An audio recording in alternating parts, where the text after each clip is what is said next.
上一抓一大把，不像我的海豚只有海里才有。这名字一听就知道谁的车更特别了吧？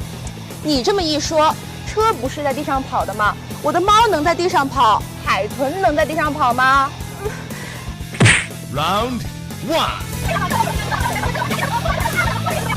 哼，我不跟你扯那些虚的了。我跟你说，你看我这海豚多可爱啊！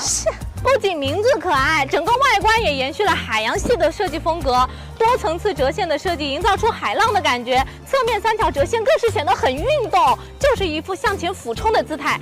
后面的交叉螺旋贯穿尾灯也是模拟海豚冲出水面的样式。整体来说呢，不止呆萌可爱，还有很明显的运动感。可爱有什么用啊？现在女生都追求个性，你那些设计满大街的车上都能找到。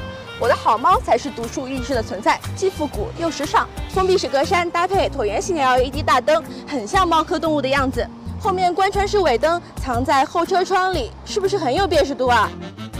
你知道它尾箱是怎么打开的吗？脚踢感应。知道咱们女生平时喜欢 shopping， 所以腾不出手来开后备箱，简直太贴心了。后排放倒后容积达到858升，完全不用担心空间不够用。而且我这个车身尺寸比你那个海豚看上去大多了。Round 2。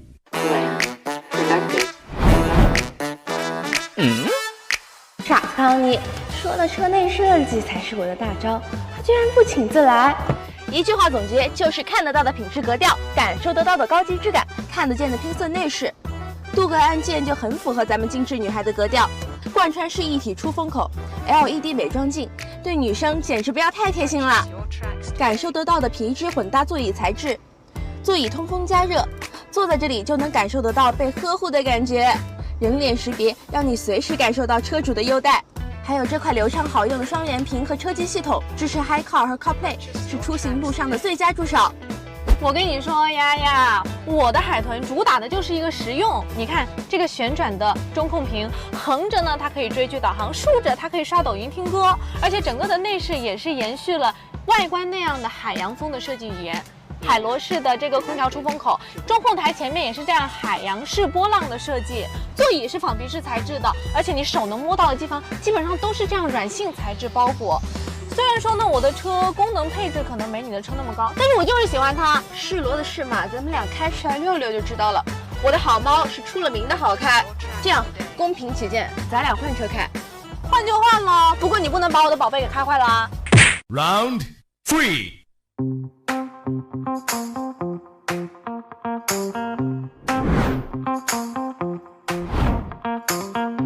这台海豚的动力输出呢，给我的感觉是比较平顺的，整个底盘的调教也偏向于舒适和家用。主被动的安全装置齐全，主副驾安全气囊，前后排头部气帘，车身稳定和牵引力控制等等。跟我的好猫一样有 L2级的辅助驾驶系统，不过呢，我的好猫有疲劳驾驶提示和车道居中保持。它这里还有4种驾驶模式可以选择，舒适模式下行车质感还是不错的，符合大多数女生的驾驶习惯。401公里的续航里程，日常城市通勤代步是够用的，动力输出也不会像有些双电机的车来的那么窜。